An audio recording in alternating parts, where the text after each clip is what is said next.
it's so interesting how life shows up. I've been wanting to talk about radical optimism for quite a while, actually. It's something that I have started to study, actually.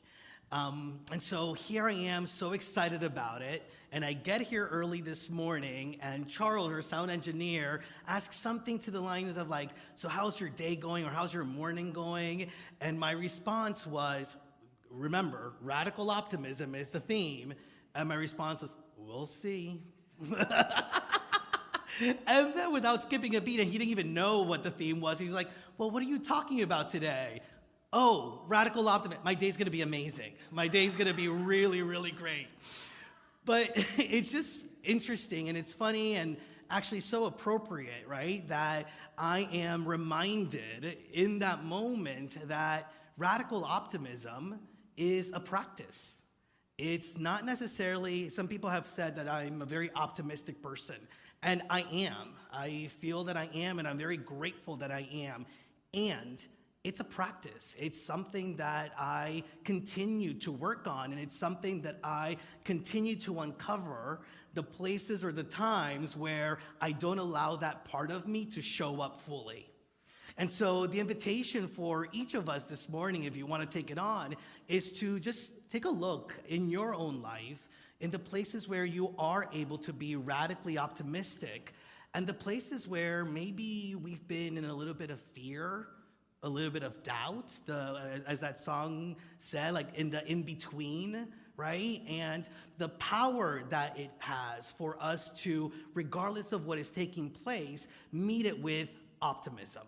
Now, it's not an optimism that negates what is taking place. It is not toxic positivity that is wanting to pretend that things aren't difficult or challenging or that our experiences aren't hurtful, right? It's a positivity and an optimism that says, but there's something there. There's something being born. There's something that is coming out of the ashes, if you will, that is bringing me to a greater understanding of my truth. Whatever it may be, we don't even, that's the beauty of being a radical optimist. We don't have to even know what is being birthed. We have to just trust that there is something being born. And for me, that really is part of the beauty and the challenge of moving through life and being on the spiritual path and in the journey of life. And it reminded me of a joke that I had found that speaks to just how we move, for me, through life. And it's this little girl, and yes, I was able to weave it in so I could tell you a joke like I always do and laugh at my own jokes. Actually, my son the other day, because he was here for Easter, was like, you think you're really funny? And I said, yes, I do. But it's this little girl, and she gets dressed in her Sunday best, and she is out the door as fast as she can because she doesn't want to be late for services. And so she just lives a couple of blocks away, and so she starts to run over to the church, and she's praying as she's running, dear God, don't let me be late. Dear God, don't let me be late. She really wanted to get there. And so while she was running and she was praying, all of a sudden she tripped on the curb and fell. She got her clothes dirty and tore a little bit of her dress, but you know what? She shook it off, she got up again, brushed it off, and just started running again, running, and saying, dear God, don't let me be late. Dear God, don't let me be late. But please, God, don't shove me either. But as I think of that, I mean, I wonder if you can relate that there are times when we are moving through the spiritual path and we are on our journey and it feels like we are being carried, right? Like it feels like we are being moved and that there is this essence and presence that is supporting us on the path. And if we're honest with ourselves, if I'm honest with myself, there are moments when I still trip and I get hurt and I get bruised. And there are moments when it's easy for me to get up, and there are moments when it's a little bit more challenging to get up. I believe that radical optimism is what really invites us to dust ourselves off and to trust, Because it's not blind faith. It's not an optimism that negates anything that we are moving through. It is a tool that we can use to be able to move through life and through the difficulties and through the challenges. Because we're all having moments where we trip, individually and collectively, are we not? And I believe that in small and big ways, we're experiencing some of it. I see it on TV. I read it on the news. I hear it in the voices of friends and family that call me with fear or anger or both in their voice. And we talk about the things that are going on. As we are celebrating Pride, Miami Beach Pride, and we have a Unity on the Bay contingency out there, I also recognize that in Florida, we are continuing to experience that some of our rights are being questioned, rights that we thought we were done with, right? Like rights that we thought weren't going to need to be questioned again, and yet it's happening. And so what do we do with that? And it's really important. I believe it's important for us to acknowledge it, right? Like, I believe that it's important for us to acknowledge some of the challenge and difficulty that we are moving through and to not be a victim to it. And many times we think that we have to choose one or the other. It's both. We can acknowledge what we're going through and not get stuck there, not be a victim to it, not allow that to bring us to a place of an erroneous belief that the challenge and difficulty is going to get the best of us. I've shared this with you before, right? Like, it's not about the challenge getting the best of us. It's about us getting the best out of the challenge. How are we willing and open to see that challenge as an opportunity for something being born through us and as us, and trust that we are able to make it through? And the reality is, as I tell you over and over again, because I tell myself over and over again, we've moved through so much already, and here we are standing. We've been through challenges and difficulty and hurt and pain, and here we are standing. Martha Smock, one of my favorite Unity ministers, she said this once: if we ever feel that we lack the quality of perseverance, if we feel like giving up, let us remember how many times we have done in our lifetime that seemed difficult or impossible, beginning with our first baby steps. It's amazing that we don't even think a lot about the fact that at one point we were crawling, and here we are, an impulse within us, this natural impulse to stand and to walk, and now we take it for granted, and it's something that we lean on, right? It's something that we lean on. And so the opportunity to be reminded of all that we've been through and all that we've grown through and the ways in which it has made us who we are, to be able to stand firm in our trust. And it takes a lot of courage to be able to face some of the challenges and difficulties and fears that are in our lives. And it takes even more courage and self-control and discipline to be able to refocus, so that we're not focused on the problem, focus on the challenge or the situation and get stuck there, but to, in those moments of just being aware of them and acknowledging them, then be able to refocus about, where is God in this? Where is my own divinity going to show up in this? What is being birthed in this moment? And I know that it is difficult. I know that it can be hard. And yet it is what allows us to move not only through it, but to begin to thrive as a result of it. And that we can understand, I believe, that God is that evolutionary impulse, right? Like the evolutionary impulse that supports us and moves us through the challenges and through the difficulties, and to be able to remember that that impulse is not only within us, but it is what moves us. It is what pushes us and what pulls us to a greater understanding of our truth.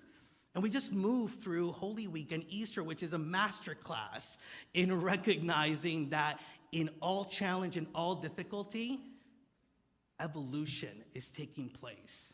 And it is an evolution that allows us to rise up like we've never risen up before. And that through that, not only do we rise up, but that we take other people with us. Jesus' crisis was the great initiator of a quantum jump for humanity. And we think about all these big crises and big challenges in our lives or in the life of humanity, but every little challenge, every little difficulty has the potential within it to be what initiates a quantum leap of faith and trust and knowing in our lives to fully live our truth. And so can we trust that? Well, if you can't, let me tell you that you see it all the time, not only in your individual life, but in human evolution. This impulse has always moved us from crisis into transformation, into possibility, and into new ways of being, starting with the Big Bang and the molecules that were here on Earth. And these molecules, something within the molecules, there was some divine intelligence, there was some impulse within them that started to make them come together. And somehow they created a single cell organism, right? Like a single cell organism. And that single cell organism all of a sudden was very successful.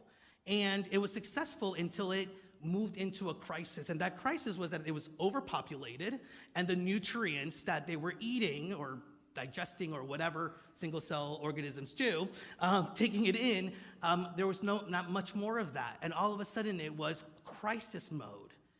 And that impulse of evolution brought single cell organisms to come together. And that to me is really an important piece in all of this evolution. If we allow ourselves to see it, if we allow ourselves to acknowledge it, all these crises, all these challenges that we are moving through, it's not only that we get to trust and be with the power of who we are, but if we allow it, it brings us together. And it allows us to evolve together. And so all of a sudden, these single cell organisms that were overpopulated and couldn't have the nutrients, all of a sudden they started to produce chlorophyll.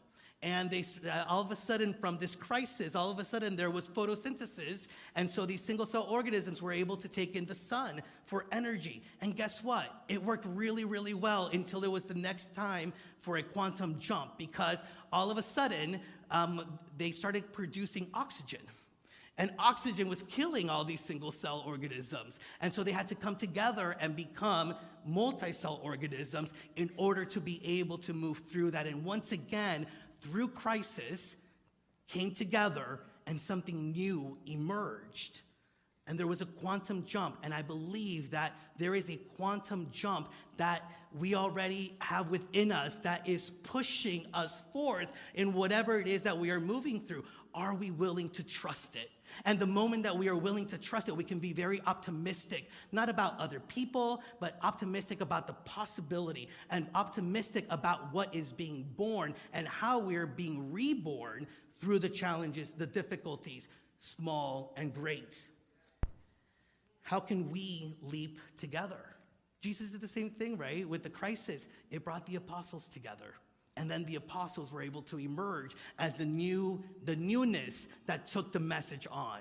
And so again, our individual crisis and our collective crisis and challenges bringing us together and allowing a quantum leap of faith and trust to move us into what we are meant to move into, who we are meant to more fully be in every moment. And so radical optimism, again, is not being Pollyanna-ish. It's not about spiritual bypassing, toxic positivity, but it's about knowing that evolution is at work, and it is at work creating another major leap within our lives. And it's allowing us to really question not only what it means to be human, but what it means to be a child of God, what it means to live as that beautiful coming together of human and divine.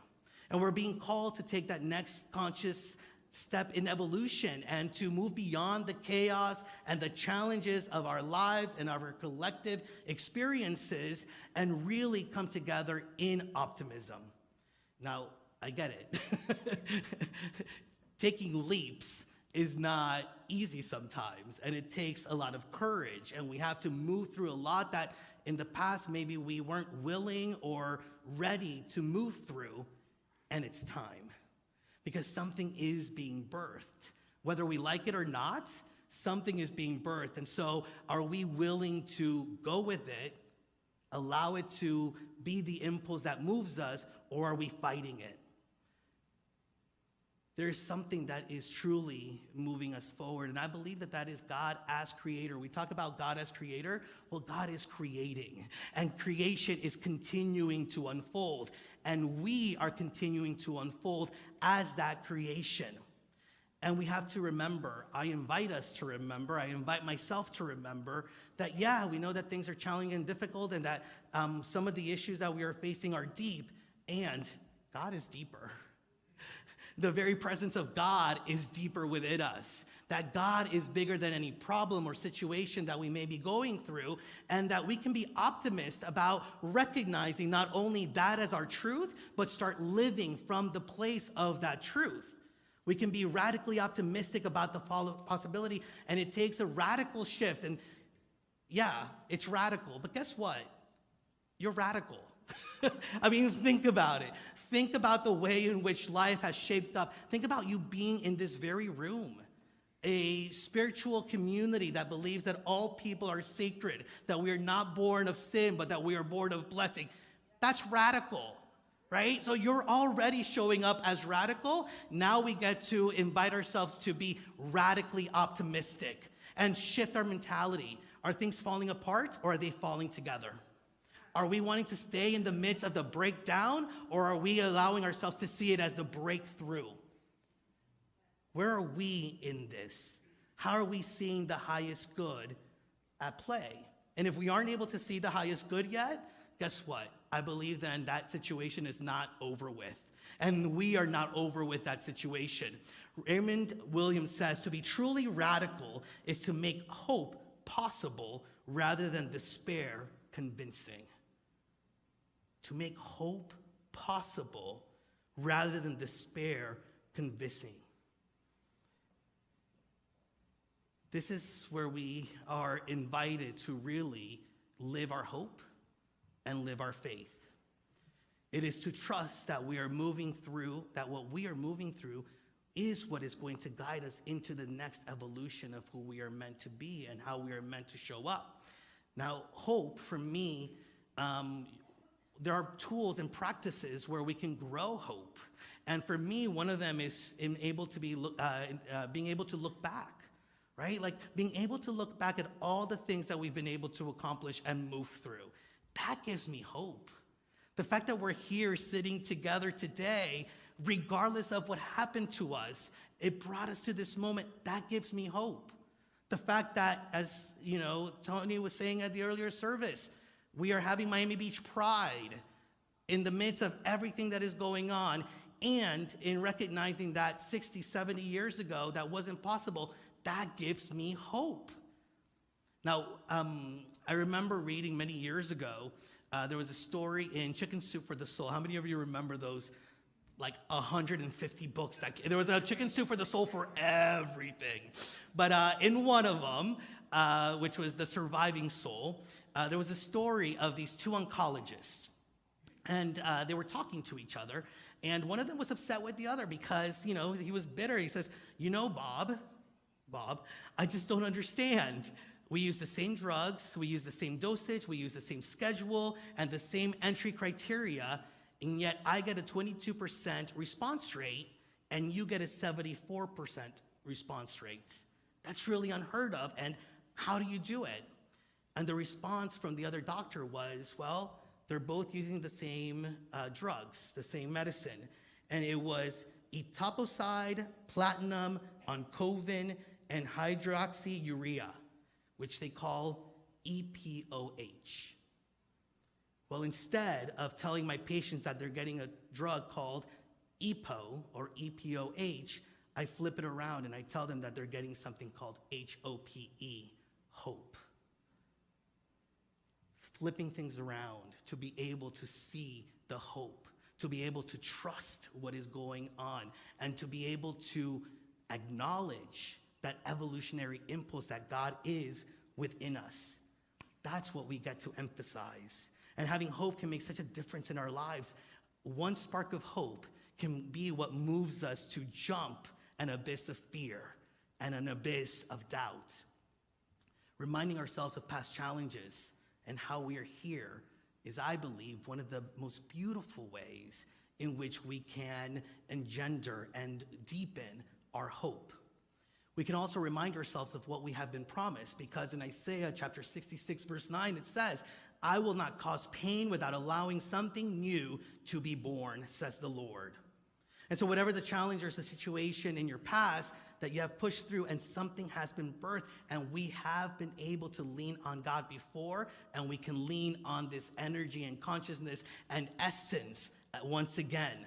Now, faith to me is more forward-looking. For me to nurture our faith and to be able to go deeper into our faith, it's about what the vision is that we have. And so as we are moving through some collective challenges, do we focus on the challenge, or do we start looking at what the vision of us moving through the challenges, what's coming out at the other side, and allowing that vision to be what pulls us? And, we tend to think of it in like these huge terms, right? Like these huge challenges. But imagine any time that you go through any challenge, whatever challenge it may be, however small, if we could respond to it with, wait a minute, what's my vision of what's on the other side?